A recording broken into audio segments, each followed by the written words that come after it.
Broadcasting from Cincinnati, you're listening to the Ringside Reporter podcast. All the news from the world of boxing right here. Well, I'm talking to you the way I want to talk to you. Now, here's your host, Eric Lorda.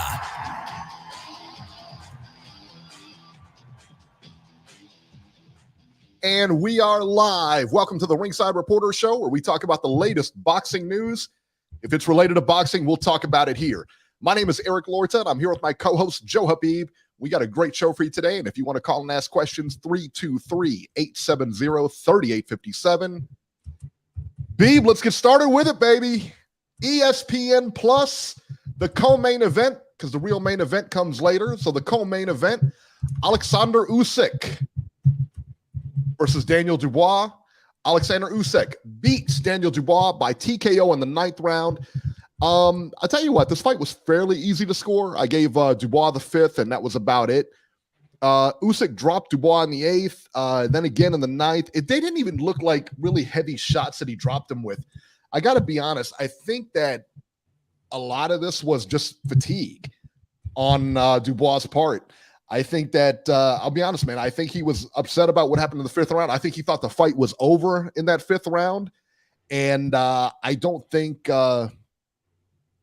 he ever, I think in the 5th round, I'll be honest with you, I think in that 5th round, he mentally checked out of this fight. I really do. I think he was getting beat. Don't get me wrong. He was losing. I only gave him the 5th round. That's all I gave him. That's all I gave him too. Yeah. But quite honestly, that may have been all he needed. But that being said, I think he checked out because those shots that he got hit with, they weren't really huge shots. They weren't big shots at all.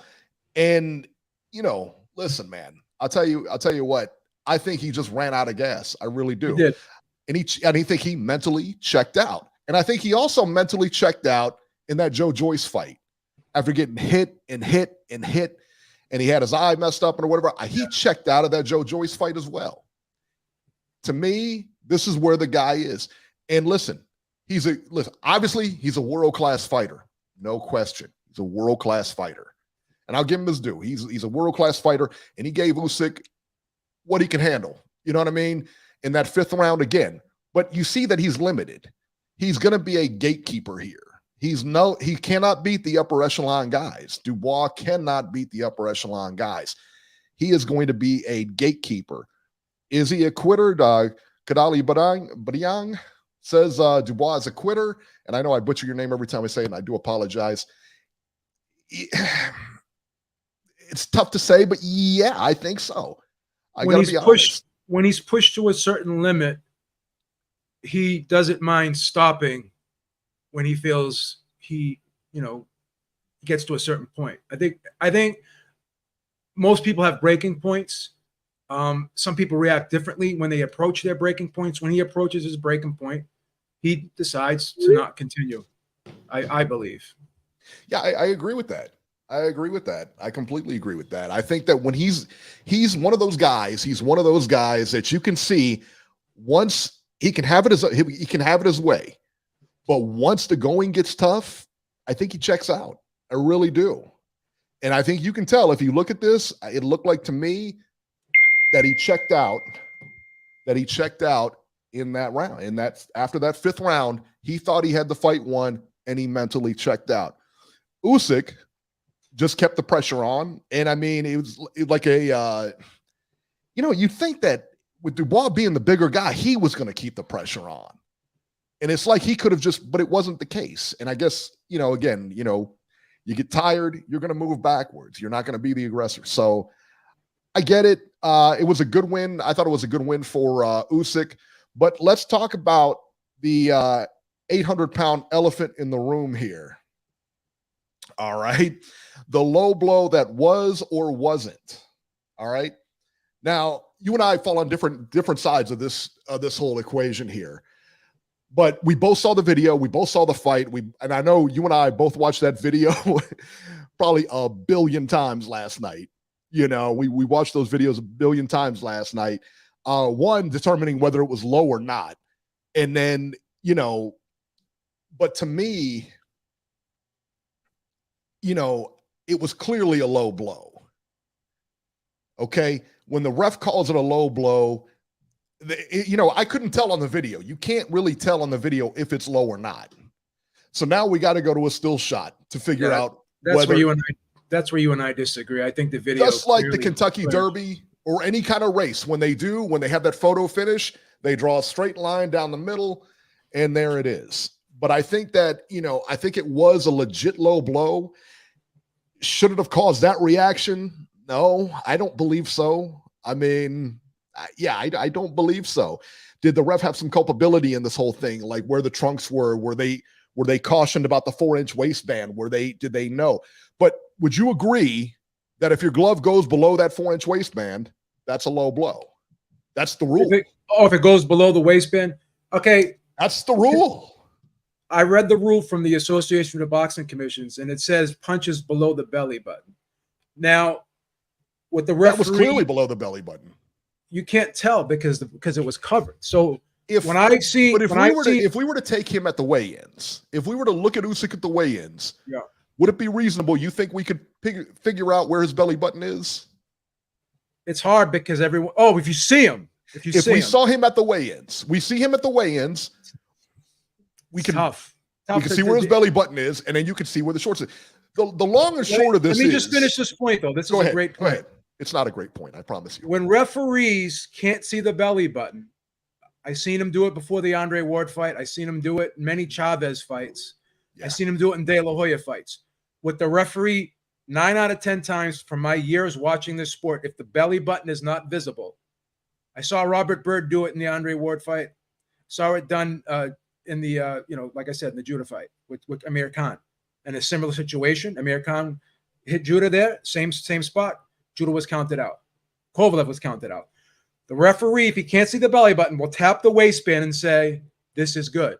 Because he can't see the belly button. You can't guess. And here's another thing you have to factor in. When a guy's bending down, when he's moving, you don't know, like the belly button's going to be different in different areas based upon the guy's body positioning. So, again, the referee made a judgment call, well within his right. But from my experience watching the sport over and over again, I've seen referees before a fight, if the waistband is covering the belly button, they'll tap the waistband and say, this is good. Anything on that waistband is good. Now, your argument is it went below the waistband. My argument is when the punch initially landed, the top part of it actually hit flesh and 3/4 of the glove was on the waistband. I think in the photos people are showing, they're showing after the punch is landing, his reaction, his body contouring, and in his elbow, I believe, touches Dubois' glove a little bit and changes the position of it. And then when Dubois pulls back, you can argue when he's pulling back and retracting the punch back, right? The bottom part of the glove could have grazed the trunks. In my honest opinion, you could strap me to a polygraph. When I watched that video instant replay, to me, it looked like it was right on the waistband and part of the glove actually touched the flesh. Now, there's a lot of people that are on the other side of that. It's like 60-40 from the poll I did. I don't know other people's polls. The poll I put up, 60% said that it was a good shot, 40% said it was low. Now, I think we can both maybe come to this agreement. Real time, nobody knows where that shot lands, even the referee. I'll tell you this. This is my problem with it, because what I'm about to show you, we'll get to the pictures in a minute. It's a low blow. I don't think there's any, you can't really dispute it. It's a low blow, okay? But I don't know that there's any way that ref could have saw that in real time. I don't know. And I think what happened was because he was behind Dubois. Okay, he was positioned behind Dubois when that punch landed, and he saw Usyk go down. So, if he was marking that belt, unless he was marking the belt line, which I didn't see, I don't think he clarified that. Again, he may have clarified in the dressing room, but he didn't clarify it outside. I don't believe when he gave the two guys rules, did he clarify what was low and what wasn't? I didn't see him do it. I didn't see him either. So No. let's just say he didn't. I don't know whether he did or not, but we don't know what he said in the dressing room or what he said. But it looked like it hit right on that 4-inch line. Okay. That on real time, that's what it looked like to me. All right. And the referee called that. Again, that happened so quick. I don't understand how he called it a low blow. All right. He was way in the corner, and Dubois turned, and Dubois partially blocked the view. And then he had a shot. No, he had a clear shot. I was looking at him, and I looked at it, and he said, it's a diagonal shot. He was in front. He was basically in front of Usyk. He was behind Dubois, but in front of Usyk. You know what I mean? So he had a shot. I agree. You think it was the clear shot, though, or do you think it was? It's questionable in my opinion. The shot I'm going to show you is on the side where the referee would have saw it. Now, what the referee saw, again, that's speculation on our point. I don't understand. He was far away, though, Eric. Though he was far away. Yeah, it did. And personally, I don't understand how he saw that shot. I'll be honest. I don't understand how he saw it. I don't think he saw it. I kind of lean on that too. I don't know that he did see it. I think that he gave him the benefit of the doubt. I really do. I think he gave him the benefit of the doubt because of the way he dropped. You know what I mean? He said, well, it must have been low. He can't just drop like that on a right hand to the body. Typically, you see left hands to the body, not a right hand to the body that drops him like that. You know what I mean? So maybe he gave him the benefit of the doubt. Again, I'm speculating. I don't know. I'm not the ref. I don't know what, of course he's going to say it was a low blow. What would you have done in that situation, though? If you don't mind me asking, because I don't want to put you on the spot. Listen, man, to me, real time, it looked like a clear shot. Unless, again, you have to, the band, that 4-inch band that he has on his trunks, if it was known when he hits that, it's low, then that's a low shot. But again, now you and I don't have the benefit of knowing what those two guys know. He doesn't have the benefit of instant replay. He doesn't have the benefit of still shots. So I'm going to cut him some slack there. Here's where it gets hairy, though. And hear me out. Yeah. If you don't know that the punch was illegal, but you're making a decision based off of Usyk's reaction, then that's not correct either. Because I heard Dan Raphael on an interview today say, I agree with that. I agree with that. Dan Raphael said on a video today, and a lot of people repeated this, that had to be a low blow. Usyk never would have went down like that if it was. You can't do that. You cannot and that's assume what that's an assumption you cannot have. And that's what I'm assuming, and again, it's just my opinion. It's not factual. But I believe he reacted to Usyk's reaction and made a decision based off of Usyk's reaction. And I'm going to be honest. I'm going to say something extremely controversial. I think if that was Dubois instead of Usyk, I think he would have counted. I can't prove it. It's my opinion. I gotta be honest. I'm not hating that. I'm not hating that opinion. I'll be honest. And I'll tell you why. I hate that opinion. And I'll tell you why. He's in Poland, which is Usyk's basically home away from home. It's right next to Ukraine. The whole crowd's filled with Ukrainians. I mean, that's a tough environment if you're a referee. No question. I'm not saying they would have. No question. I'm not saying they would have hurt him, but then you have to also look at how much time he gave him to recover. He was almost like, I got to make sure he's okay, because if he's not okay and he gets knocked out after suffering that low blow, this crowd's going to go nuts. Who knows if they're going to throw shit in the ring? If this is it's going to be a melee? Your waistline is not above your belly button, my friend, unless you wear your pants underneath your chest. That is not your waistline. And Toxic Boxing says he called it low, and it doesn't matter what happens after that. I get you. We all get that. We all understand that. But what we're trying to figure out, should it have been called low? That's all. So now for me, the ref called it low. So let's give him we got to say, okay, now we got to go check it out. Was he right or was he wrong? I say he was right. And I'll say he was right. I'm going to take a look at this right here. If you see, this is Usyk, right? There's the shot. This is the angle the ref would have saw. Now he's parallel to this. So maybe this is what he saw. There's his belt line. There's the 4 inches right there. Boom, boom, boom. There's the belt line. It's actually a little bit, or there's the black line, which is a little bit below his belt line. There is Dubois' fist. And the top of his glove is actually hitting the flesh. I will tell you this, and I will tell you this. This is what we did. This is from my TV, frame by frame. When that punch landed, this is what we caught. But there's other still shots that show the glove actually landing on the flesh and landing on the waistband. Sure. Now, Sure. now Let me again, see. Hang on. Yeah, actually, let me see the other angle here. The other angle. Now, this is the ref would not have seen this particular angle here. Let me remove this, and let's see here. Let's see, alternate angle. There we go. yeah, that looks clean, bro. That's the other angle. But there is the line. It looks clean. No, the, Right? the belt is like right here. Is it a little bit below the line? See where the top part of the glove is? It's actually hitting his flesh, Eric. Right. But that's not the angle the referee saw. I don't even know if you saw either angle, but you Right. Well, I'm kind of with you. I'm kind of with You you. want to make an argument? Look, in fairness to your point, If maybe we the look, other angle, maybe the other angle. Yeah, he was more than likely to see the other angle.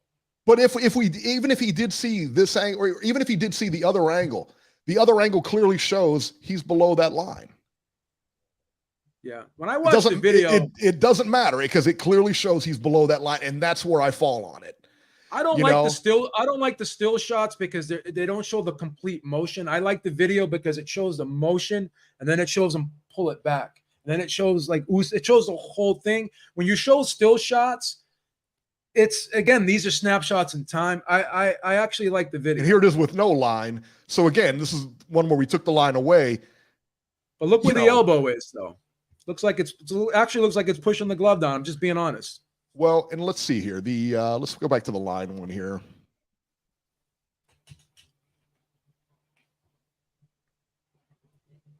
There we go. All right, and if you look at this one, let's just bring it in here. You can see that glove is clearly hitting his shorts. It's hitting his trunks. It's hitting everything. So no matter what we see on the other side, I can see it from this side clearly hitting. You know what I mean? And I don't think that's the initial impact point. Trust me, it is. I'm telling you, this is where we stopped it. This is the initial impact. And there was no follow through. This is when the punch hit. Yeah. And so clearly it's a low blow. You know what I mean? So when we look at this, I mean, you cannot look at this and say that's not low. It's clearly low. I just think when he gets hit, his body position changes. It's like when you get hit in the body and the punch lands, you're bending and you're crouching down slightly, and it's gonna change where the punch, which is gonna change where the glove is. The glove's not gonna stay in the exact same spot where it made initial contact, in my opinion. Listen, and here's the other thing is somebody says, well, I think it was, who's it? MT, I need video, not pictures. Well, go Google the video. But what I'm telling you is the pictures aren't going to lie. And it's too hard. It's too hard in real time to determine whether that was a low blow or not. I think the video's better. I don't think the video's better at all. Because like in any sport, they use video. They don't use pictures. Absolutely wrong. In any kind of race, except for horse racing, horse racing, real racing, the Olympics they use it. But in boxing they use instant replay. When do they use it? You know what I mean? Why didn't they use it here? No, I've seen the WBC use it. I've seen the Olympics use it before. No, I know they use it. No, I guess my point is I know they use it, but I guess my other point is why didn't they use it here? I don't think the commission decided to. I don't think the commission had it in place, to be honest. You know, and I'll tell you another thing. If they did use video, it would have been inconclusive anyway. Because again, you wouldn't be able to tell the shot unless you stopped it and saw where the shot landed. I guess the point at the end of the day, if you really want to get down to the brass tacks of it, I think 9 out of 10 referees, and again, my opinion, would have counted him out.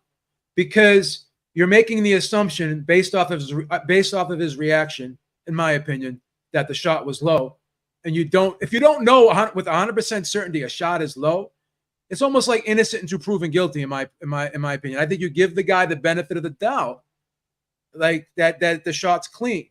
Now again, let me ask you a question just before you go. Sure. I Am Your Leader says you can't go off of that lousy angle.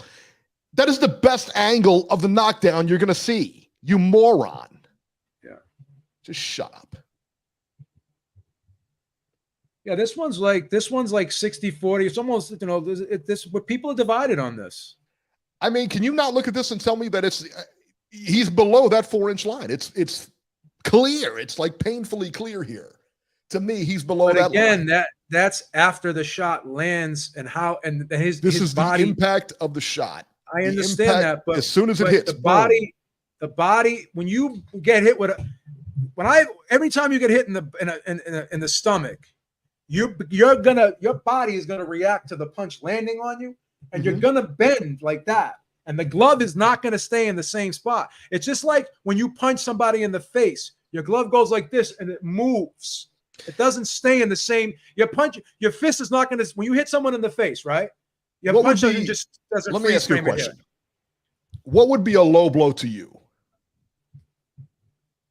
Well, what does the rules say? Clearly his belly button, clearly his belly button is not here. I think we can agree to that, correct? I understand what you're saying. Can we agree that his belly button is not there? That his fist is well below his belly button? That on glove, it and below. The glove is below the belly button, correct? I think the glove is touching the belly button. The top part of it is, in my opinion. I don't think the whole fist. But again, here's the problem. The belly button is this big. You see what I'm saying? Yeah. So if the fist is touching the belly button, it's a big fist. So if you're touching the belly button, the ref always says before the fight, if he goes right here, we're going to call it fair or we're going to call it low. Yeah. But this ref didn't do that. But the rule says under the belly button. So if you're hitting on the belly button, Eric, it's tough to say like the entire glove is going to be, you know what I'm saying? So going back to what I've seen over the years of watching this sport, if the waistband is covering the belly button, which is where it's supposed to be. No, it's not really supposed to be covering the belly button. A lot of on the belly button. You're supposed to wear it on the belly button. That's your waist. That's the line. I never wore mine on the belly button because I'll tell you why. It sucks to do that, and a lot of fighters don't do that. Some do. Some don't. Yeah. Well, you remember the Lennox Lewis Holyfield fight where he came in, his pants were so high. Yeah, I'll tell you why that's a bad thing, in my opinion. And we're probably going off on a little bit of a tangent, but I'll tie it up quick. When you have your cup, and I've done this before, and I hate wearing my cup high, because when your cup is high, the bottom of your cup is pulling on your nuts. Yeah. And when you get hit in the top of it, it pulls the nuts. Yep. I always put mine under my belly button. Well, I tell you what, I thought that's what happened here. And when I looked, I was like, I saw that shot and I was like, I wonder if that must have rode up on him or something like that. And then we looked at the replay. And when the punch lands also, Eric, the trunks move. And he lifts the trunks. But again, I will tell you this. This was at the moment of impact before a reaction. This was when that punch hit. Again, we were going frame by frame, just like the Zapruder film. I am your leader. Thank you so much, my friend. Hey, listen, I'm sorry about what I said about you earlier. There's another angle where the glove of the thumb is touching the skin. The navel is hidden in your angle, and Usyk elbow is in the way of the shot. Not really. But hey, if you say it, it's true. So to answer your question about the belly, let me show him the other angle. Let me show you guys the other angle real quick because let's see here. Let's see if we can bring this up. All right, we gotta stop. Can I just say one thing? Please go. Yeah, go. Do I think that that there was no part of that glove that touches belly button? Absolutely not. That part right there is touching his belly button. I'm saying a great portion of that glove. I would say maybe at least a quarter to a half of that glove is touching his belly button, if I'm being honest. But it's also below that line, though. If we follow the white, it's like now the rule says on this angle. Now the rule says where do we start the low blows? The rule says the punch can't land below the belly button. So here's the belly button. So even when a fist lands on the belly button, or if it lands this way, right? Mm-hmm. You're still on the belly button. Now, to me, this is a low blow right here. It's under the belly button. The whole fist is under the belly button. Here, I would call that legal. Yeah, but that's a judgment call. But that's a judgment call at that point, though. The rule says you cannot hit under the navel. Does that mean that, to me, You can interpret that in any ways, like no part of the glove or the entire, like, so I'm saying. But once again, going back to my original point, when the navel is covered, I've seen it 1,000 times. The referee will touch the waistband and say, that's legal. That's just I think, that. And I'm your leader. Thank you so much. He said, "Can I send you an HQ video?" I think it's an HD video of that blurry angle. Yeah, absolutely. And this is blurry because it's blown up. That's why it's blurry. And again, Eric, this is a close call. Yeah, it's tough. Call. But in a close call like this, I think the benefit of the doubt goes. I mean, and then you can say, "Oh, why you say that?" Because the assumption that someone is like someone like it's low, I don't think it's fair to the fighter. I really don't think he knew with 100% certainty that shot was low, but he reacted. I think he reacted based off of Usyk's reaction to the shot. And Dan Raphael said the same thing. He goes, "How could that not be low? Look at how he reacted." He said, "I've never seen a fighter react that way." Go back and watch Amir Khan versus Zab Judah. Zab Judah was rolling around worse, and the punch landed in the on the waistband, pretty much in the same, not directly in the center. It was a little bit off to the side, but it still landed on the waistband. I think Andre Ward too, waistband shot. The ref counted Kovalev out because the belly button was not visible. The ref is not going to guess where that belly button is. It's not. Now, if you CBR said it best, it's CBR 100 says it's a favoritism call. I think he's right. I think it's his call. You know what I mean? I would have counted him out. If I was the referee in that situation, I would have counted him out, and then I would have shit my pants while doing it because I would have been afraid. That's why Amir Khan versus Terrence Crawford. That's another one. Same thing. All belt line, all shots landing on the belt line. Refs counting people out. You can't see the belt. You can't see the belly button. Then the ref's just going to say the waistband is good. I'm not going to sit here and guess where these shots are going. I can't guess. I'm not going to sit here and guess. Omar Rodriguez, thank you so much. He said there's one angle where you can clearly see the egg weight signed by Mark Breland. I get it. Yeah, I tell you what, man. Yeah, it's at the end of the day, it's a judgment call. And can we say the ref was wrong? It's tough. It's an opinion. Technically, he's right. Technically, again, we look at this shot. Technically, it's low. Yeah, I don't. I but is it a low shot that should have? I don't know. I mean, we could have called it again. But if he would have said that was a clean shot, it could go. I think it's just one of those things that could go either way. I think when the video shows when the punch lands initially before Usyk's reaction to the punch, it looks like I said, it looks like the top two knuckles are on the flesh, and the rest of I would say like the top knuckle and about this part of the glove right here. It matters where it ends up. I mean, you can't just hit.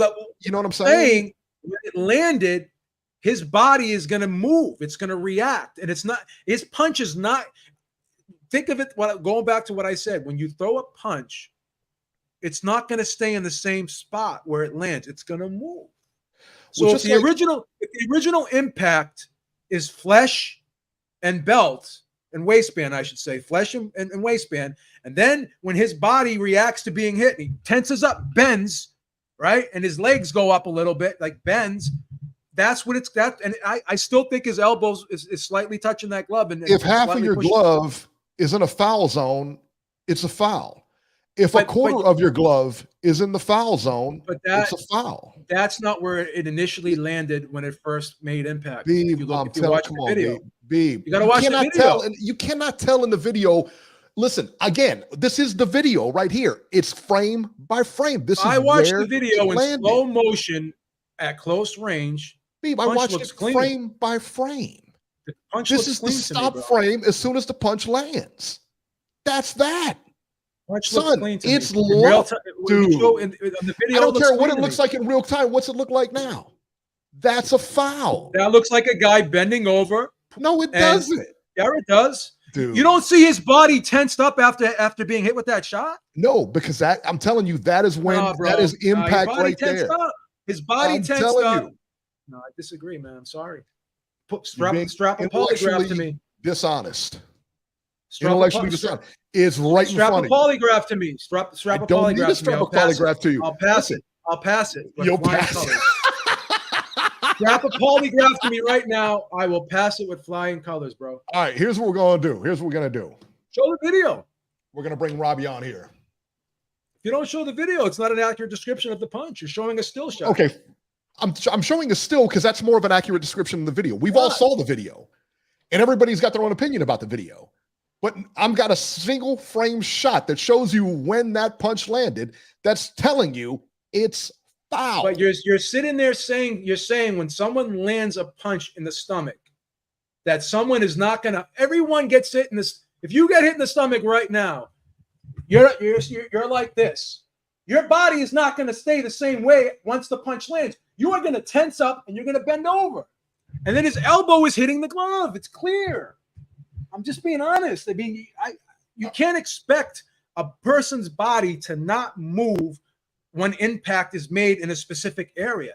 It's like when you hit something like a piece of foam, the glove goes in and it moves. It's not going to stay stationary. You don't think we can frame by frame shot? But you don't think you can frame by frame shot? Show the other frame. I don't have the other frame. When you show the this other is the portion, frame we got. When you show the other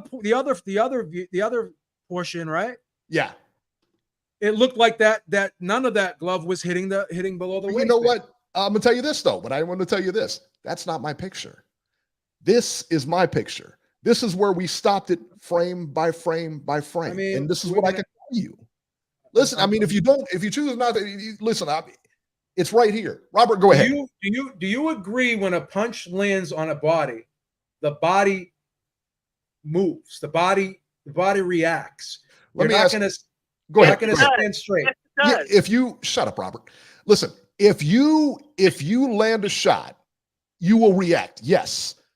But will the trunks move? Yeah, absolutely. Okay. Absolutely. Will the glove move? Absolutely. When you're pulling the glove back, will it? Absolutely. All what you're saying is true. But what I'm telling you is frame by frame. When the punch landed is where we stopped. Listen. Before any reaction, before anything. The ref agrees with you. The ref agreed with you. He didn't agree with me. Of course the ref agrees with me. I'm right. My opinion is meaningless because I walk a higher path. I'm too complicated to understand. Your opinion is meaningless because it's wrong. Robert, go ahead. It's wrong with you because you got those glasses that need to be changed. That prescription. I know. I probably shouldn't have worn these today. That prescription is 75 years old. For Christ's sake. I picked the wrong day to wear glasses. Oh my goodness, guys! Robbie, can you help this guy out, please? Lisa just texted me, "Be nice" from the other room. I'm going to try here. Now, look, guys. When I watched it live without instant replay, I thought it was a low blow. But when I seen the instant replay, when they showed the instant replay back immediately, it was a legal punch, Eric. It was. Hey, Robert, let me ask you a question. Let me ask you a question. I'm going to tell you why your opinion doesn't matter here. I'm going to ask you a question. Did you see the shot? Can you look on your screen and look at the shot, look at the line? You can't see his glove right there below that line? No, it looks legal to me, Eric. Wait. Are you watching what we're watching? Are you looking at your screen and you're seeing that line? That glove does not appear below that line to you. No, you can't see. Not from what I saw. No.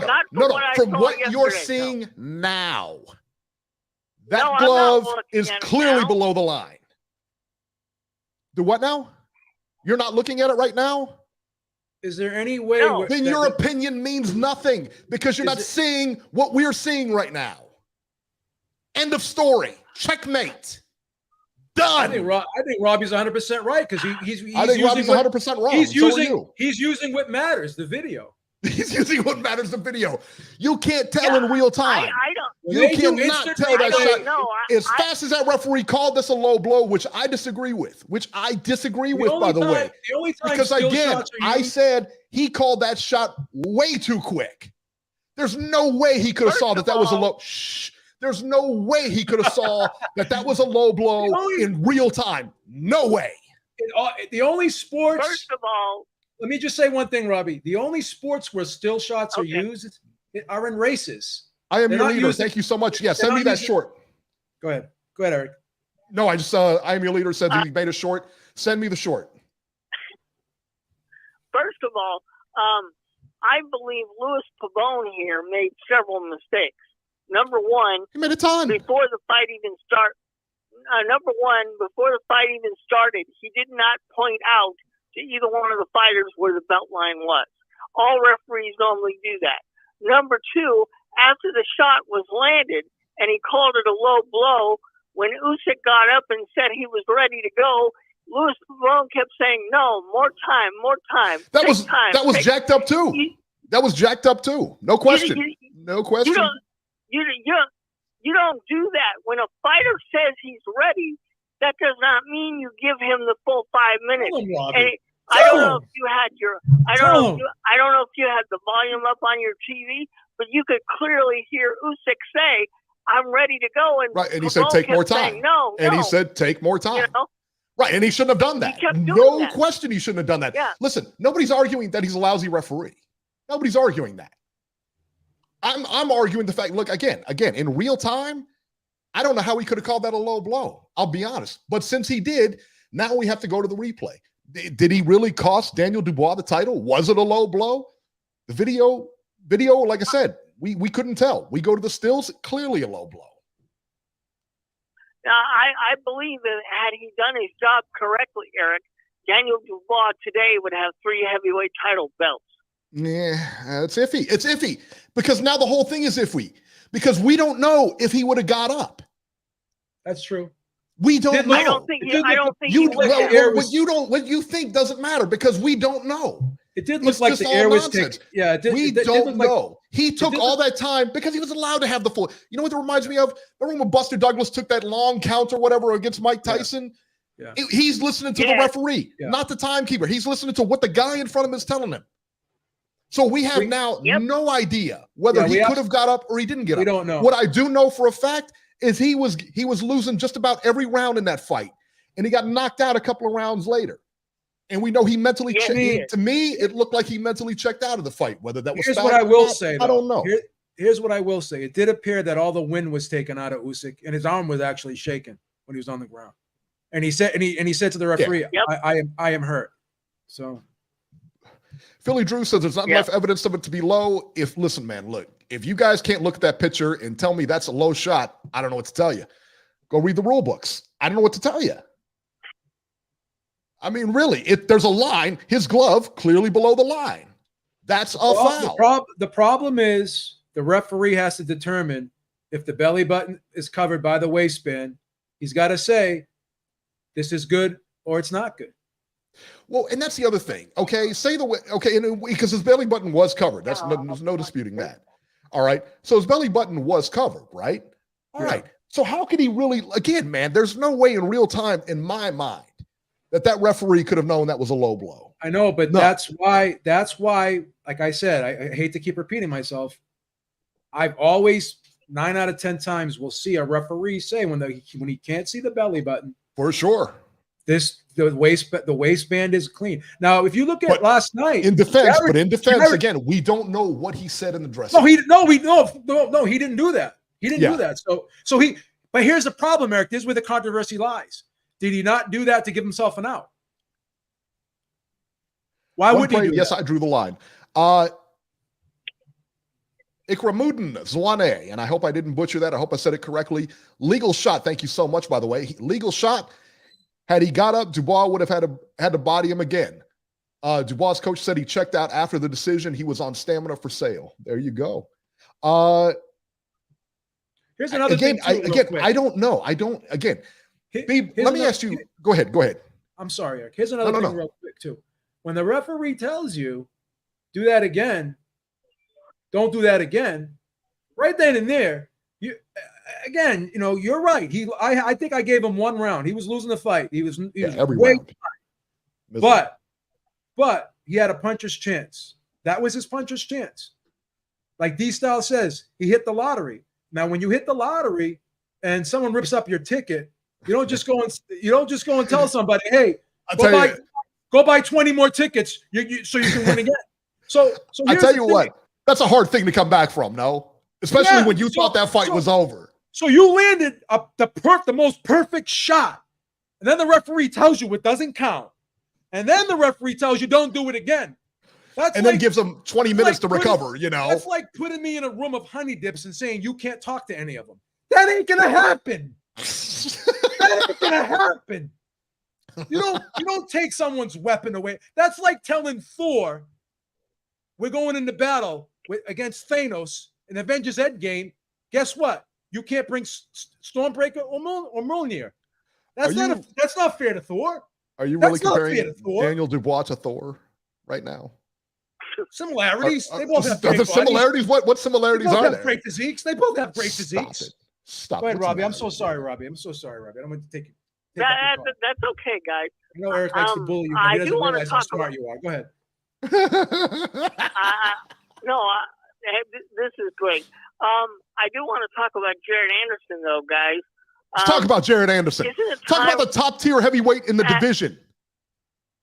You know where he's from, don't you? Same place as Charles is from, baby. Ohio. Yeah, I know. Awesome shirt. It's awesome. It's awesome place. Eric, it's very rare, too. Not many people wear it. Seriously, isn't it time, though, to step up his competition? He did. That guy was a top 3 guy last night. Guy was incredible last night. We talked about the top 3 guy. He didn't look like a top 3 guy. You're right, because he made him look ordinary. Anderson made him look ordinary last night, baby. That's what we do in Ohio. We make everybody else look ordinary. No, look, he's a good fighter, Eric, but I'd like to see him in with somebody that actually has a pulse. Hey, listen, man, you're looking at a guy, rumor has it that he beat Tyson Fury in sparring. He knocked him out, all right? That's the rumor. All right, who are we going to put against this guy? I mean, really? Who do you want against that guy, Jalalov or whatever, that other heavyweight out there? He'll smash him. Are you kidding me? That's not a fight. Okay. I see today is going to be one of them days where I'm not going to get any points with you. Robbie, don't let this guy bully you, Robbie. Let me tell you something. Don't let it happen, Robbie. Stand up for yourself. You can't call it low if you didn't see the video. If you didn't see the shot, you didn't see the photo, the line. His glove's clearly below the line, Robbie. Eric, first of all, Robbie had, a lot of people like to get on Robbie because of his vision. Sure. Even though he's no longer with the company, he still gets the benefits package. He has the best vision. He has the same vision we have, which is the best vision out there, right? And he still has, has access to those. I don't know how good my vision is. He still has access to those benefits. Hey, so Industries is a great company. I said you last night. It's a great company, no question. He has a first-class optometrist that he goes to, twice a year. So I think his vision is probably even improved. But go ahead, Robbie. Burberry glasses from Beeb Industries. Love it. But I know as far as Jared Anderson is concerned, I'm being serious here. They've got him ranked in several of the organizations now, and his ranking needs to indicate that he needs tougher competition. The Charles Martin fight was a good fight for him. He went round. You want to continue to do stuff like that. Last night, this guy, he folded as soon as he had any kind of pressure on him. I want to see him in against somebody who can actually give him some work. I don't know who that is, but Top Rank needs to step up his competition. That's just my opinion. But trust me, they're trying. It's not like they're sitting around doing nothing. They're trying to up his competition. They're throwing killers at this guy, and he's waxing the floor with them. Robbie, they stepped him up against Charles Martin. It was still a good performance. Right. He clearly won the fight. He won it wide, but it was a little bit wide, tougher than they expected. So now they're trying to recalibrate. He had the flu. They're trying to recalibrate him a little bit. And, he had the flu before that fight. Okay. Babe, I got it on good accord. He had the flu before that fight. He got in a fight with his girlfriend. He couldn't even train. He had a fight with his. Got in a fight with his girlfriend too. So that. And Charles Martin, do I got to remind you guys? Former world champion Charles Martin won it on a TKO. By the way, was robbed in England because it was a late shot that Anthony Joshua hit him with. He should still be the heavyweight champion. There you go. Oh my God. Yeah, you guys are great. What can I say? Of course we are. Jeez. All right, we're going to put you on hold, Robert. Let's listen to the rest of it. All right. Yeah, we hear you. That All was a right. great call, man. Great call. 760, you're live. Hey, what's going on, fellas? What's happening? Can you hear me? I can hear you. What's up, Hey, Brian? How what's you going doing, on? brother? Hey, I'm good, man. I'm good. I was just listening to little debates you guys had going on. That Hey, thanks for Man, calling, man. We appreciate it. those so cold, man. You always got to do me like that. Hey, guys, if you're Hey, listening, make sure to hit the like button out there. Hey, so what did you guys think about Usyk's win against Dubois? It was all right. I mean, I mean, he won just about, like I said, man, we talked about it. He won every round. I mean, with the exception of the fifth, he won just about every round. And he had it, I guess, you got to give him the referee called it low, so it's a low, whatever, but I thought he did okay. I thought he did all right. He did what he had to, but I think he got caught with that shot. Yeah. And again, man, You think? yeah, I think that's the problem is that, he got caught with that shot and now we'll never know. I would like to, I don't ever, like rematches. And I think this rematch will be one-sided, but I think you can probably call for one. You know what I mean? Because again, wow, you never like wow. I don't like rematches, but I think I think there's enough doubt, right? I think there's enough doubt. To say, yeah, let's do a rematch. Really? Because if the fight was one-sided, and again, I think the rematch will be more of the same, but I think there's enough reasonable doubt here. Again, we could see the pictures, and technically it was low, but again, I go back to the fact, could you have called that low in real time? I don't think you can. I think what happened, it's exactly what happened, is that I think he got the benefit of the doubt. I think the way he dropped and went down, that ref gave him the benefit of the doubt as it was low and said it was low. And the ref's got a 50-50 shot here. Either it's low or it's not low. In this instance, if we look at the thing, it's low. Technically, it's low. All right. But again, I have a hard time calling that in real time. I don't know how in the world he would have called that low in real time. I just don't. Clarissa Tercio says that he only has a puncher's chance to win. I agree with that. No rematch needed, a puncher's chance to win. I get that. I completely get it. So is there any signs that Usyk can beat Tyson Fury? Zero. You guys see it? Zero. Nah, I don't Zero see it. signs.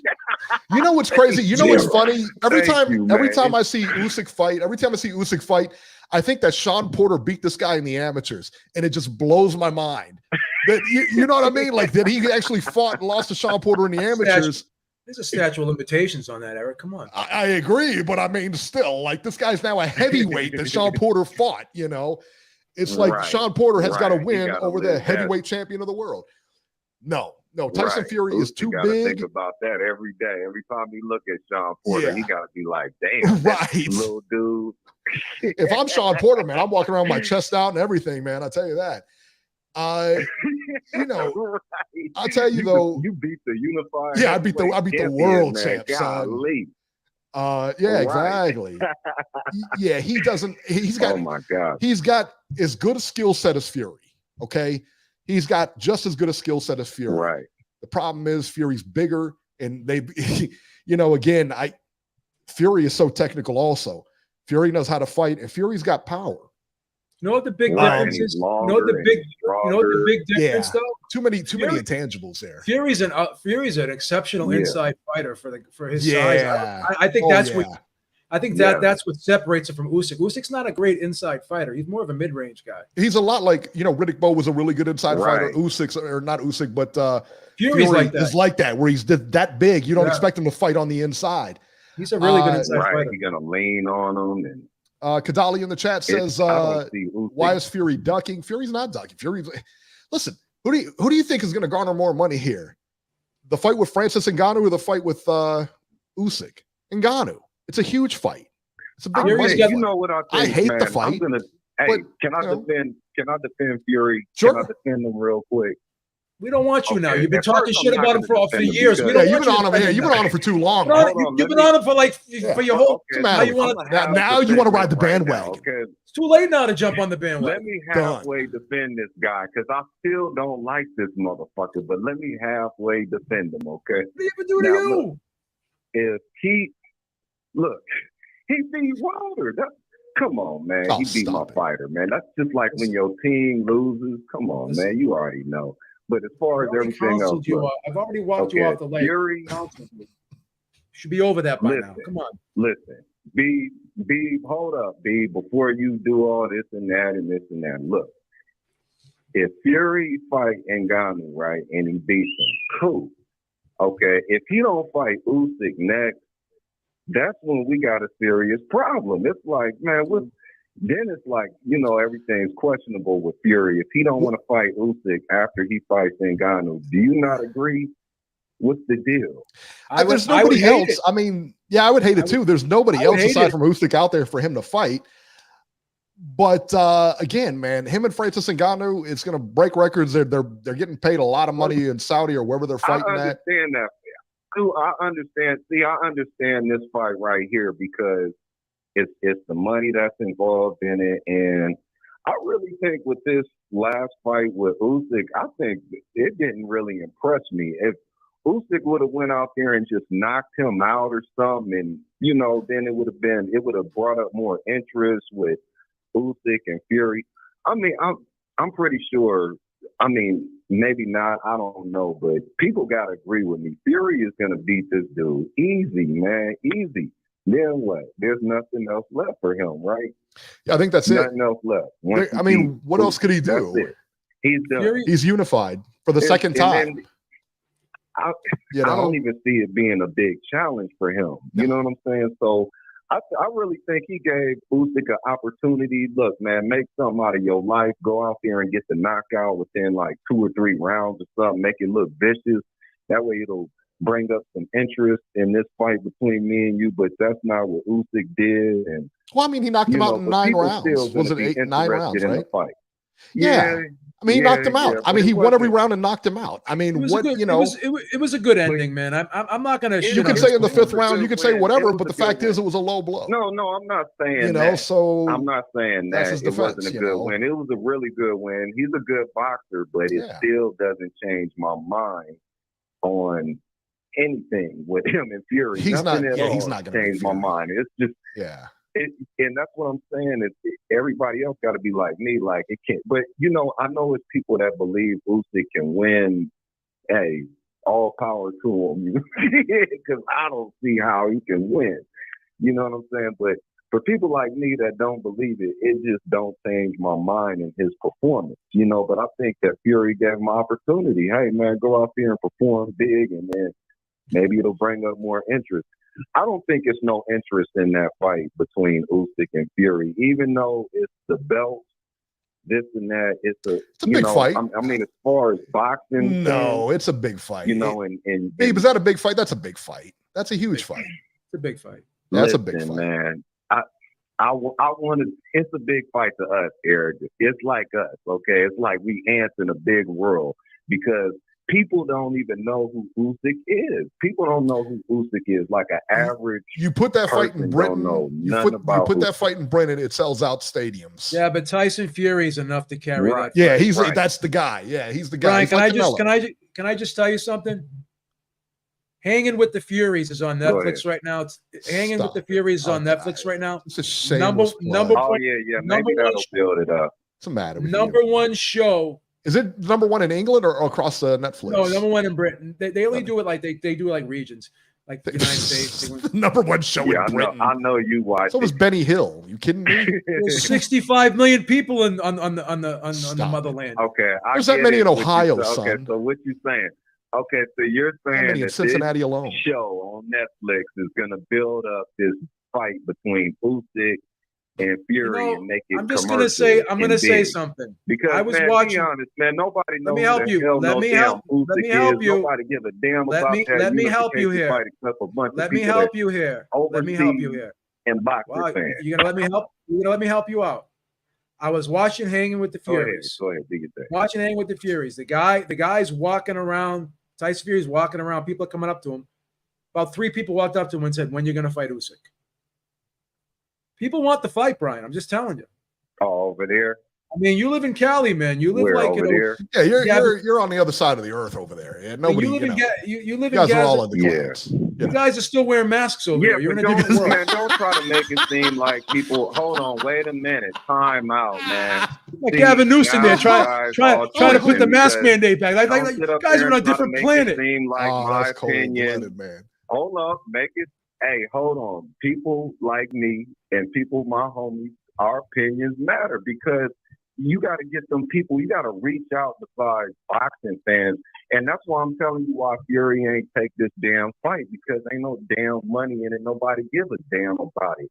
Shit, it's probably more people interested in Ngannou and Fury than Usyk and Fury. Think about it, man. I know what I'm talking about. Yeah, they want to fight, but guess what? It's going to be more people that want to watch some Ngannou and Fury. I bet you it's more money and it's more interest in it. That's all I'm saying. There you go. There's no interest in Usyk like that. Okay.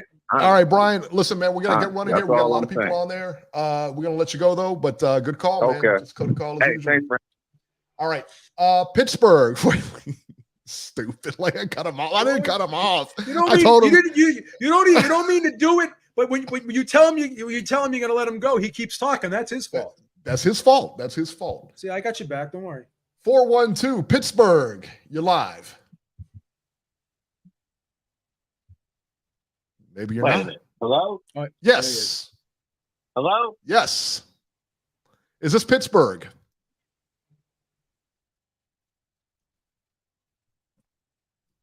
All right. Can you hear me? Okay. Hold on. Yes. Go ahead. 412 Pittsburgh. You are live. I can hear you. Can you hear me? I can't. I don't know what to do for you then, man. Holy shit. My name is Michael. Michael. Yeah, right. Eric. Yes. Yeah, Steve. Oh, I can't believe I'm on the line with you guys. That's right. That's right. You're a Pittsburgh guy. Are Steelers going to be good this year? No. No, probably not. I mean, we're going to see how like Pickett does, but I mean, if he does all right, we could be okay. Yeah, for sure. So what's on your mind? Wow, God, I'm so fucking nervous. What I was really thinking was how Dubois got that fight with Usyk at all. It's supposed to be a showcase fight. That's what it was. It was supposed to be a showcase fight. They didn't expect any kind of resistance. Yeah, I guess not. I thought it was kind of weird that he was in that fight with Usyk at all, because really, who is he beating to get to that point? Right. Yeah. Dubois. What was it? What is he? The WBA? Is he the WBA regular titleist or something? Yeah, you get the regular title. The regular belt, yeah. Really, what I thought was, man, I was trying to defend this guy after he lost to Joyce because he had his face smashed. Yeah. And I thought it was a reasonable reason to stop fighting. But last night, he just fucking quit. I think he did too. I think he checked out. Like I said, after that shot in the fifth round. And I wonder what is right. What does Dubois do next? Listen, man, he's still got fights left in him, but he's never going to be in the upper echelon anymore. His title days, I believe, are over. I think that now he becomes like a gatekeeper for guys like Jared Anderson, guys coming up. Jalalov, I think would smash him. I think Jalalov smashes him right now. Yeah, he would. Yeah, so he'd probably be in trouble with those guys. Oh, he'd be in a lot of trouble with either one of those guys. You think Anderson smashes? Yeah, I think Anderson beats him. I think Jalalov beats him. I think that he's just now a gatekeeper. I think he presents the fight before you go to that upper echelon, because he's still he's a world-class fighter. You can't take that away from him, He's still a pretty young guy, isn't he, Dubois? Yeah. Yeah, he's still got it. In his 20s still. You know, I'm wondering if he, you know, maybe he'll switch trainers, try to make a little bit of a comeback. If I were his managers, yeah, I might look to switch trainers. I might look to feed him a couple of guys, get him back, get his confidence back up, get his wins back up, and then, you know, let's see what we can do. I think the problem is, as I say, it's heart. Like when he gets in trouble, he checks out. They fucking neat. Absolutely. Yeah, he checks out. Those shots that he was knocked down with in the 8th and 9th round last night were not exceptionally, well, let me tell you what, I wasn't getting hit with them, so I don't know. But from our point of view, from at least my point of view, didn't look like crazy hard shots. Didn't look like they should have put him down. Right. And he just kind of went down and just kind of like crumbled. Yeah, I totally agree. Yeah, as far as that blow goes, I couldn't even tell, man. I thought it was really close. I wouldn't even argue it either way.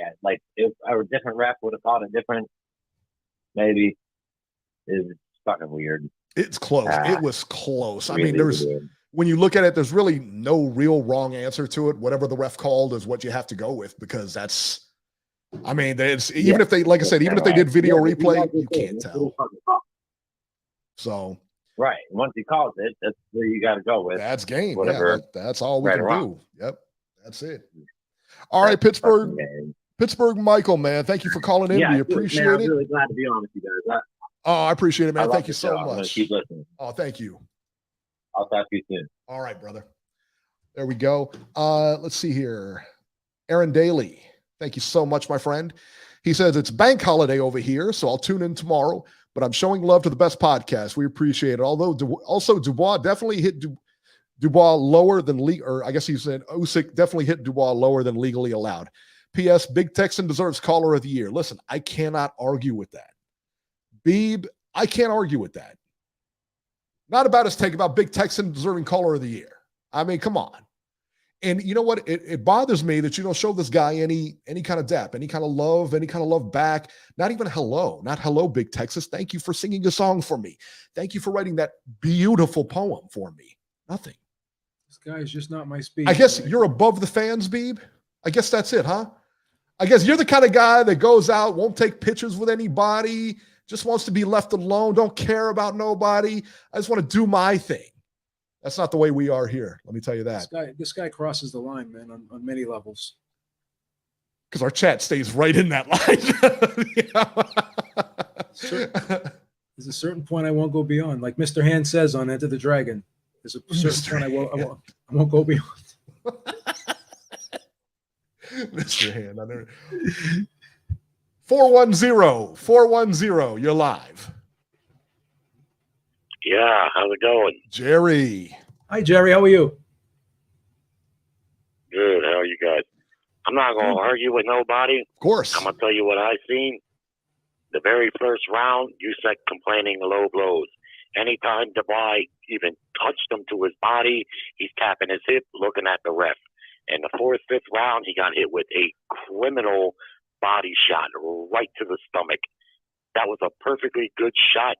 He went down. The only thing we don't know is if he would have got up. Judging by his reaction, I don't think he would have got up. He should be in the Ukraine beltless today. Nobody's going to get so excited about Dubois. Dubois is a quitter, and he showed that in this very fight. He quit at the end, so I get it. I get why, it's like, well, the guy quit anyway. But to me, what's fair is fair. That shot was right on the belt line. I'm not sure exactly what the rules read, but what I've known to be in boxing is typically shots that are on the belt line are good or are legal punches, because otherwise, with where Usyk's trunks were, if you can't hit him right there, you can't hit him in the body at all. Did you see the stills we had? Did you see the stills we showed earlier? I've seen it all. I'm asking you, did you see our stills earlier? Okay, and you saw the line then, right? Did I just tell you I've seen them? No, you did not. You said you've seen them all. There's a big difference between them. They're always misleading. They're not misleading, son. It's a picture. You're looking at what absolutely happened. It's what absolutely happened. You can see Fury's knuckles in the gloves, and because they're still photos and they're misleading. That would be an X-ray. I've seen them. I've seen it real time. Two different things. The glove is this big. Cover the line. Once it goes into the foul zone, it is what they call a foul. People, let me ask you a question. In baseball, when we hit the ball and it goes in the foul pole, but it's a home run, but it just goes, just crosses that foul pole. Is that a home run or is that a foul? It's foul. It's foul. Right? Well, if you grab a touchdown and one small little toe is outside that white line, is that out of bounds? Yeah, it's out of bounds. False equivalency. Bottom that belt, line. it's not the top of the belt. Sorry, it's buddy. Not the top of the belt. Jerry, listen, you were from Baltimore. You're a good loser. I like this about you, okay? But the bottom line is you don't know what you're talking about. You're wrong. I want you to admit it right now. I want you to admit your own chat disagrees with you. I could care less what 80% of the chat does. Are you kidding me? 80% of this chat. He's used to that. He's used to that. Let me tell you something. 80% of his household massage parlors to get happy endings. All right. I don't care what they say. You think that influences my opinion at all? No. Clearly not. Well, you can be on an island. Well, remember this. Let me tell you what. You're on the island, baby. Your boy, Big Baby Miller was asked before the fight, "What's your biggest accomplishment?" And he said, "Getting out of Ohio." Absolutely. You see where he grew up? You see where he grew up, baby? Are you kidding me? Of course, that's his biggest accomplishment. Let me tell you something. Jared Big Baby Anderson, the next heavyweight champion of the world, son. And you know what? There's not a thing you can do about it. Garbage. He's from Ohio, son. Last night lost to Huey Fury. The same guy that went life and death with Jake Paul. That guy lost to him. Who? His opponent, Rudenko. Who cares? Who cares? And you know what Jared Anderson did? Exactly what he's supposed to do. Exactly. He went in there, dominated the fight. I mean, completely dominated. You watched the fight, I'm sure. 40 years old. Did you watch the fight? Did you see the fight? Did he dominate the fight? Did he dominate the fight? It's real simple. Did he dominate the fight? His opponent's 40 years old. Did he dominate the fight? 40 years it's a yes or no question. Huey Fury. It's a yes or no question. No, he didn't. He didn't dominate the fight. He's one step Beeb, let me ask you a question. Here, hold on. I'm gonna put you on hold for a second. Beeb, did Anderson dominate that fight last night? Yes. So if we put this in a poll in the chat, which you love, if we put this in a poll, would 80% of the people say he dominated that fight? Yeah, I think so. Oh, now you value numbers. Now you care about the polls. Now you care about the polls. You value numbers, right? Now he cares about the polls when they favor him. Yeah. Now he cares about Trump. He's like Trump, baby. The Teflon Don, son. The guy ain't nothing special, bro. I know you like him because he's from Ohio. Listen, he is absolutely. Well, he's nothing special from Ohio. You're right. He's nothing special because we produce champions all over this place. You know what I'm saying? He's nothing special. Never won a Super Bowl. Hey, what does it say? Ezra Charles, son. You heard of him? You heard of him, son? Ezra Charles. Have you heard of him? Ezra Charles. Ezra Charles, son. You can do better than that. Aaron Pryor as a heavyweight champion of the world. Who's Baltimore produced? Who's Baltimore produced? They didn't even produce Ray Lewis. He came out of Florida, son. He came out of Florida. Yeah. It's over for you, son. Listen, I want you, before I let you go, Maryland. Before I let you go, I want you to bend the knee. I want you to say it. My name is Jerry. I'm from Baltimore, and I was wrong. I want you to say this. It'll start the healing process. Go ahead. Say it. It's not the healing process. Say it. Wrong about what? Say it. Wrong about what? About everything. Just say about my life up until this point. I want you to admit it. I'm wrong. You're wrong for living in Baltimore. You're wrong for living in Baltimore. Are you kidding me? You were wrong. That was a low blow last night. I want you to admit it. I want you to acknowledge it. Say it. Nope. You'll feel better.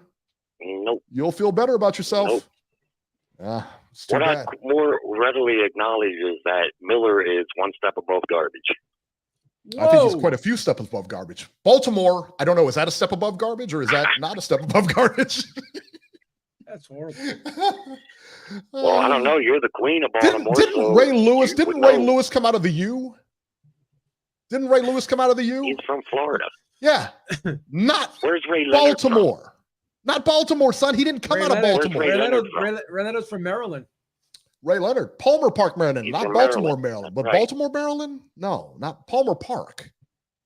Come on, get your facts Yeah, straight. he's from Palmer Park, Maryland. Get it together. Even Beeb knew that one. So we claim Even Beeb knew that one. Are you Maryland. kidding me? It's my favorite fighter of all time. I have to know it. All right, Jerry, we're going to get running, my friend. Thanks for the call. Let's see. Let's go to 404. 404, you're live. Hey, what's going on? This is Coach Eddie. Coach how you doing? Eddie, how are you? Coach Eddie, what's up, brother? I'm good. Oh, nothing much, man. Just listening to all the commentary and all the different opinions about the fight that went down last night. You know, I fought amateur for about 17 years. I had 3 professional fights. I just had to get out of my system, so I won all 3 of them and I quit. Nice. But I own a gym. You know, this just comes from experience. You have different style or growing protectors or ab protectors, and some guys like full cuffs, which include, you know, the hip protectors. Some cuffs ride a little higher than others. Some are a little lower. Usyk likes the cuff that doesn't have the hip protectors because he likes to move. Movers don't like hip protectors. They like just a belt and something to cover the nuts. Now, you have to be careful because the way you put that cup on, if you got your boys hanging outside of that cup, y'all know what I mean by your boys. Yeah. Somebody touches that cup, it's going to crack those eggs. It don't take much. The type of cup that Usyk has, that he wears the one that doesn't have hip protectors. And what that was, he didn't get hit in the nuts. He actually got hit, in my opinion, he got hit on the belly button or in the bladder. I teach my guys that same shot because it is borderline and it hurts like crap. I call it hit him in the bladder. Basically, you hit him right above. It's basically right on the belly button. It's just shot. You be seeing Floyd do it a lot of times. You seen Andre Ward do it. It hurts. And what happened was Usyk, when he got hit like that, he didn't have his muscles contracted. He wasn't expecting. That's why he dropped like that. Because if your muscles aren't contracted and you get hit like that, you're going to drop like a freaking brick. So the shot, you know, depending on who the referee was, if it would have been the other way around, they probably would have counted Daniel Dubois out. But I mean, I wouldn't have made that call in Poland against Usyk. You would have never made it home. Man, them people would have killed you, man. By the time you wouldn't have made it out of that arena.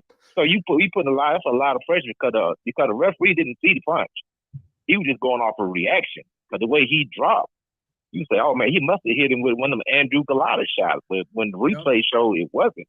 He basically hit him in the freaking belly button, which was basically right on the cup. It wasn't in the nuts, he hit him right on the cup. And it jarred Usyk because Usyk didn't have his muscles contracted. That's either that or maybe when he hit it with the upward trajectory, it may have cracked it. It may have pulled it, hit his egg. You know what I mean? It may have pulled that cup because you can't hit that cup and make it pull up. Yeah. And if that's either the two things. That's either what happened. Either cracked his egg when he hit him with the uppercut and pulled the cup up into his egg, or he hit him where he didn't have his muscles contracted. Yeah. So it's one of the two. To me, it was just a hard thing to call in real time. I think that's where I fell on it. Yeah. It was just a hard call to call in real time. Like, how in the world? And again, I think he gave Usyk the benefit of the doubt because the way Usyk went down, I think he gave him the benefit of the doubt that he thought it was low. Because I don't know, again, how you could call that a low blow in real time. I don't know. I don't know how he made that calculation. He didn't see it. I mean, the referee didn't see it. He was on the opposite side. How could he see it? He was behind. He was behind Dubois. He was behind Dubois, but I think he could still see the shot. You know what I mean? He still had that angle, but it was just a tough real-time shot to call. And the fact that he called it before, and again, maybe, he's got the benefit of the doubt now. He could say it was low because, again, where the pictures were, the stills, you could see it's low, slightly low, but it's still in the foul zone. Right. But again, man, for him to call it like that, it's tough. It's a tough, and again, in Poland, that's a tough ask. That's why I got kind of some slack. Another thing too that I'm another thing too is like in the amateurs, they make sure that your belt line is a different color than your trunks. Yeah. That way you distinctly know, hey, look, you got a white band, your trunks are red. Usyk had on all white trunks. Now, if you notice, some fighters, like I don't know if you remember when Lennox Lewis fought Evander Holyfield, Lennox Lewis had his freaking trump. He had a special made cup, and his trump was up to his freaking chest. You go back and watch that fight. Those freaking cups was goddamn. Oh, that was custom made cup. Yep. Up to that was the one I brought up earlier. The Holyfield. Yeah, the Holyfield one. Yep.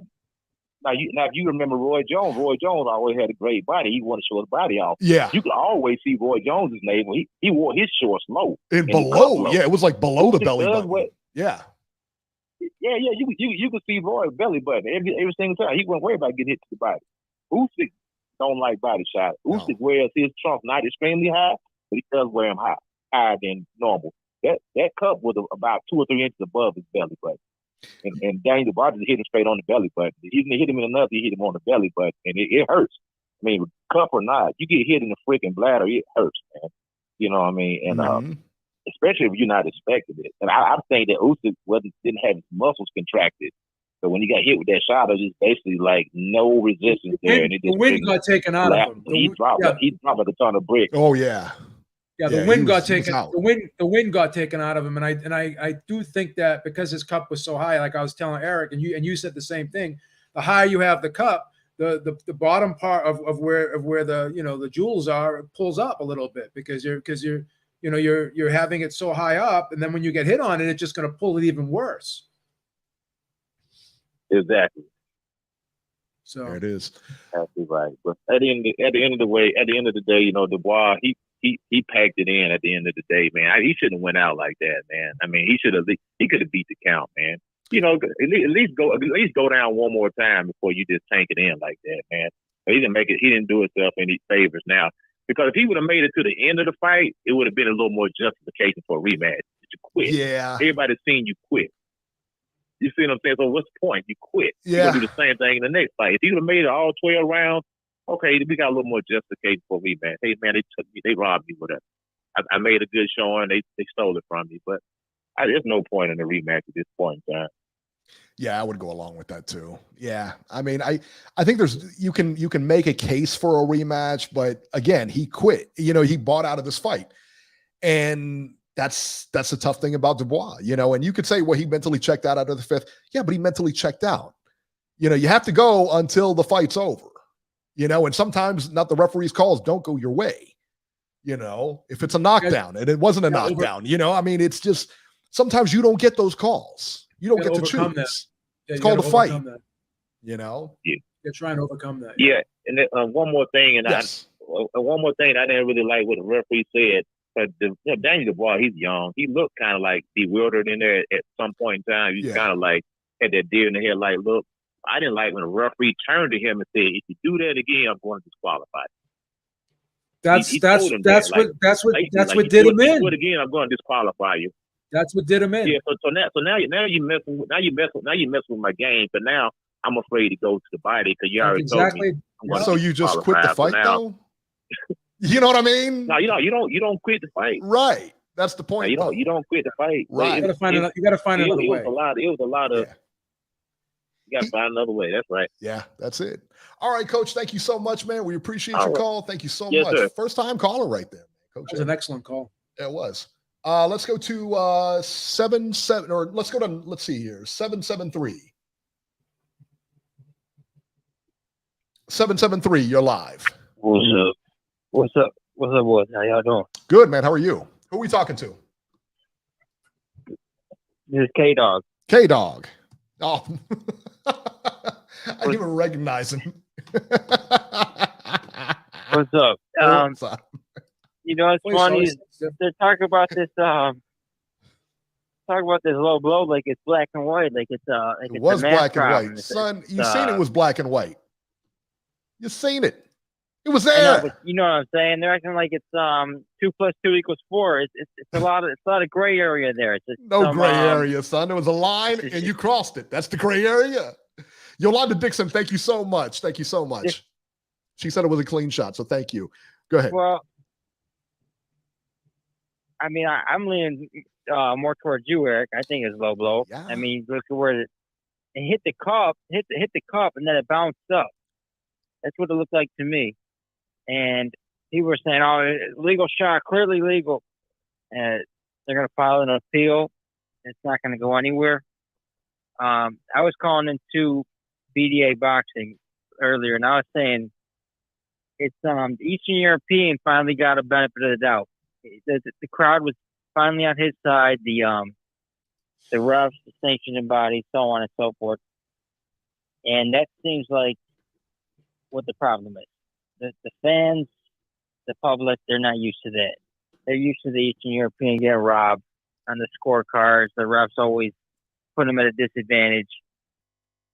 And I think that's what it comes down to is they're finally getting I don't know if it's a break, but it just seems like in an instance where it could go against them, it went in his favor.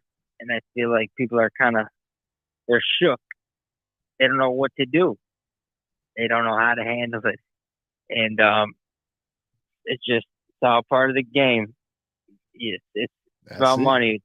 Tax stadium like that, and then nothing you can do about it. Just wait till he comes back to the States, and they put him in there with a young hotshot American, and they'll make sure he doesn't get that call. That's it. When you see him against Jared Anderson, Jared Anderson rolls that guy. All right, K-Dog, we're going to roll here. Let me bounce. Let's go to San Francisco. Look at San Francisco, 650. You're live. Hey, so I just want to give you this video that I made. I'm gonna put it in the chat. Is this I'm Your Leader? The only short on my video.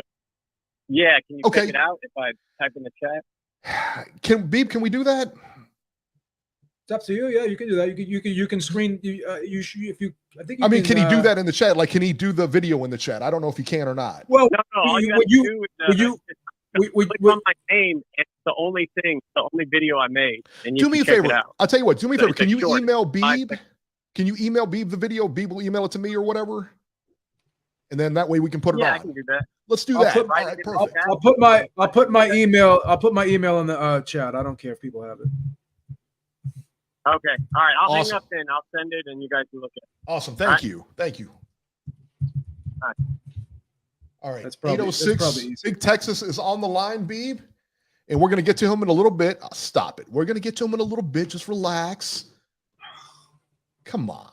You got to give this guy some dap. I mean, he loves you. You know, don't you think you'd at least owe him like a first date or something? Something? Oh.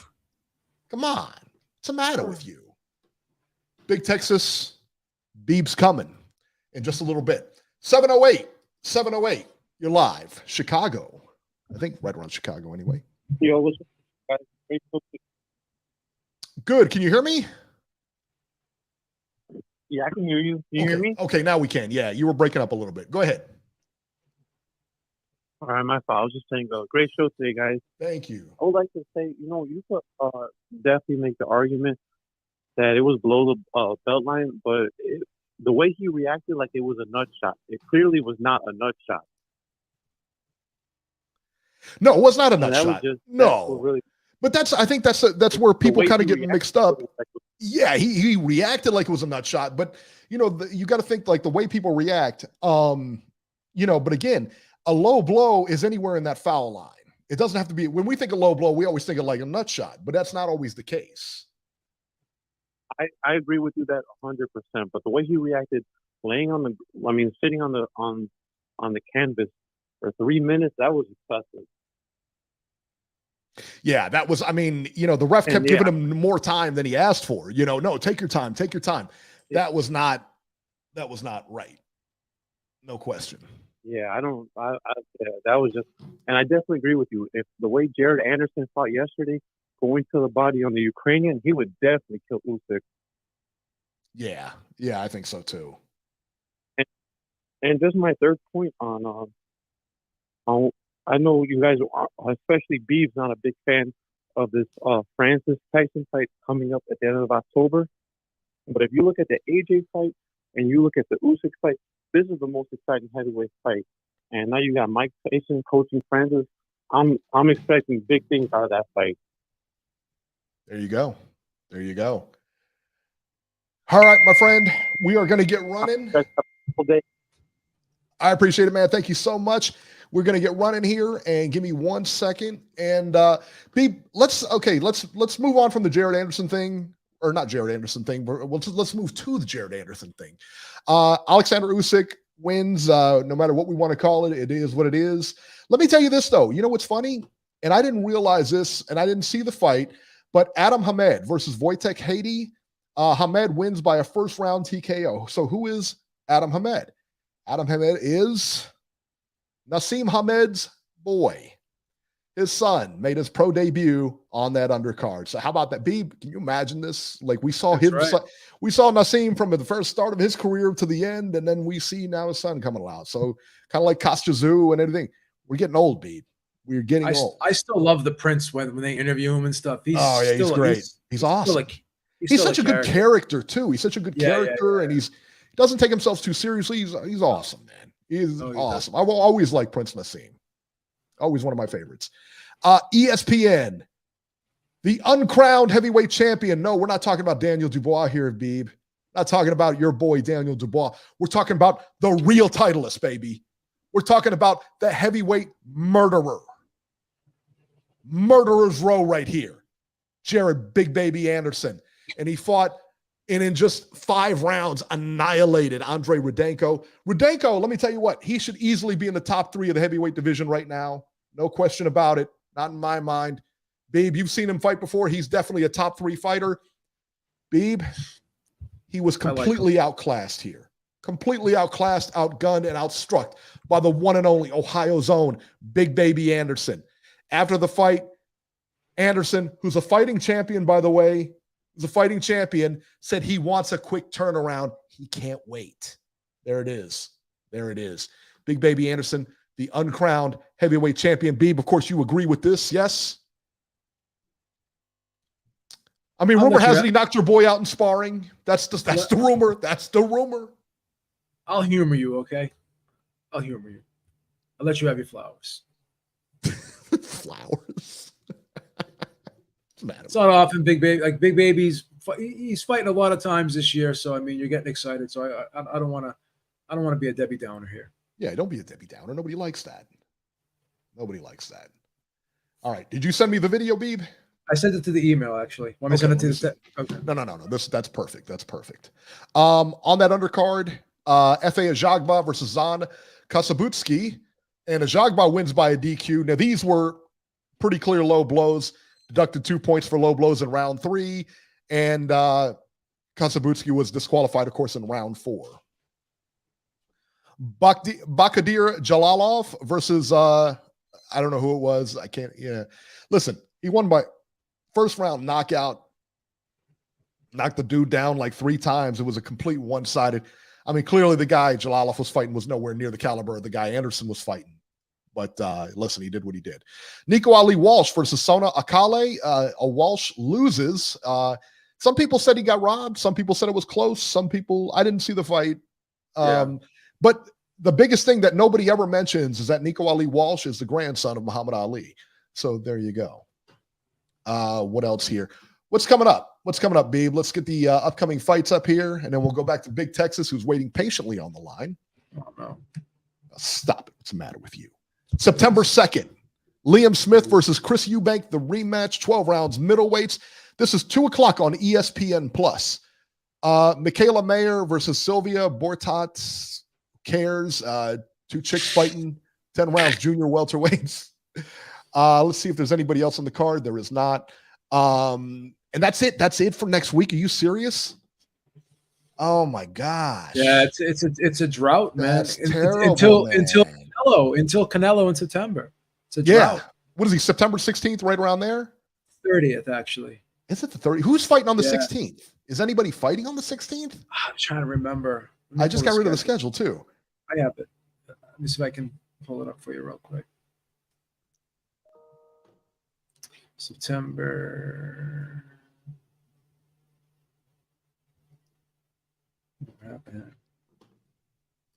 Okay, so September 2nd is Chris Eubank Jr. versus Liam Smith, the rematch. That's a good one. That's what I just said. Oh, did you not just hear me? I apologize. I said 2 chicks fighting. Look at the undercard. Okay, I'm sorry. So you're thinking about Big Texas, and I don't blame you.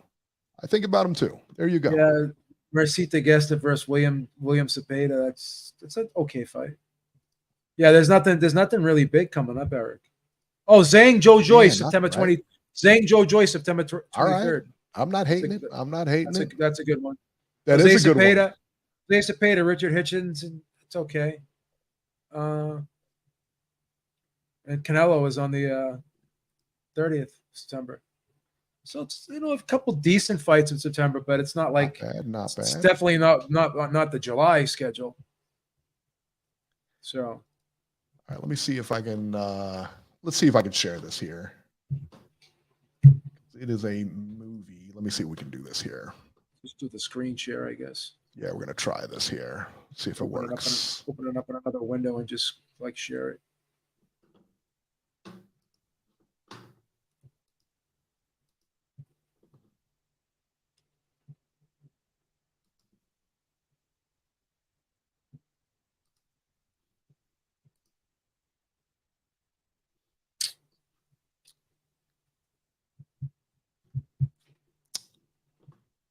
Okay, what are we doing? How embarrassing is this? I'm a computer guy. How about that? All right, let me check it out from here real quick. You can't tell much from that. I got to be honest. Did you see it? Did you watch the video? I haven't watched it. But It's the same shot as we saw the inside shot. That's all it is. Let me see here. I'm going to try to get this on. Beeb, I'll tell you what. Why don't you do me a favor? Why don't you talk about news and rumors? WBC orders Shakur Stevenson versus Frank Martin, which I think is a good fight. It sounds like they're negotiating that fight. Yeah. Zerto Ramirez versus Joe Smith set for October 7th. I don't know who I like in that one. I think I might go for Joe Smith. I think Joe Smith might get him. Oh, he said, talk about. Go ahead. He sent me a better one. I'm going to forward it to you. Okay. It's supposed to be a better quality. He said. I think the quality. I think the quality's fine. It's just. And then talk about. I want you to talk about because you sent this to me, Robert Helenius. Yeah. So talk about that whole thing.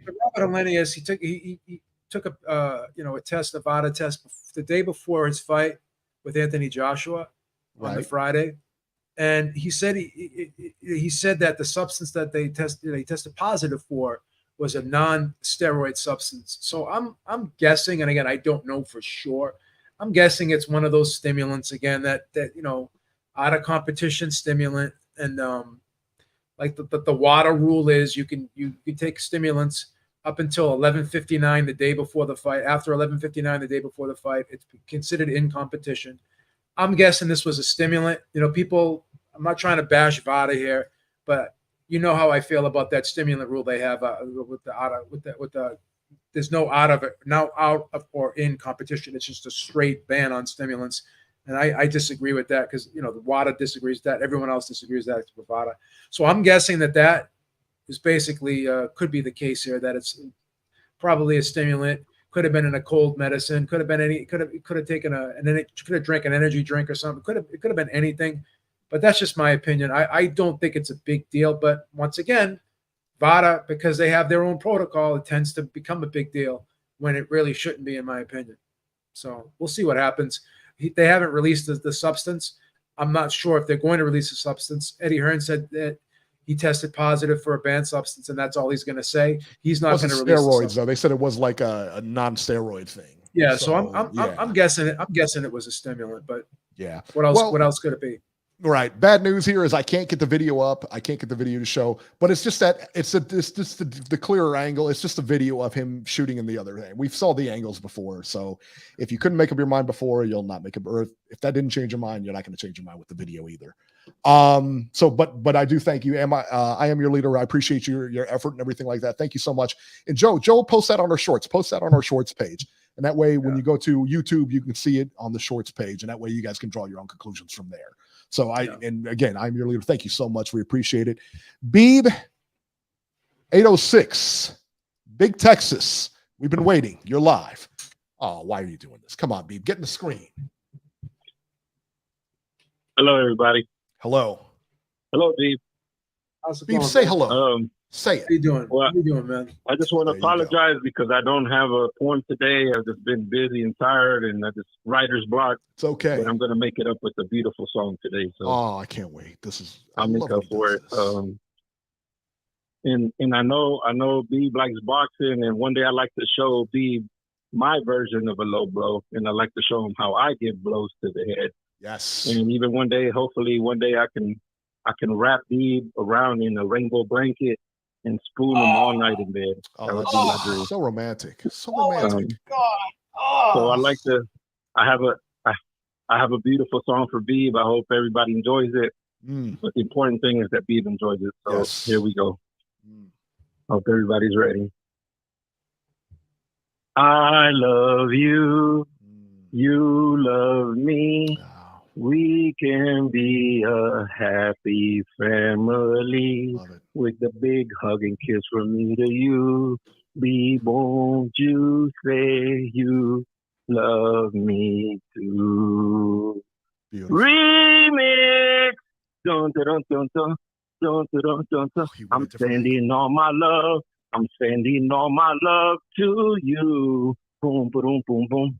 Boom, boom, boom, boom. Beeb, I'm sending all my love. I'm sending all my love to you. Sending all my love. Love it. Love it. Beeb, that was beautiful. That was beautiful. My God. That was unbelievable. You giving him a thumbs up, Beeb? Yes? No, not yet. He's gone. You can come out of your hole now. Oh, that's horrible, man. You're crazy. This segment is brought to you by Ben Gay.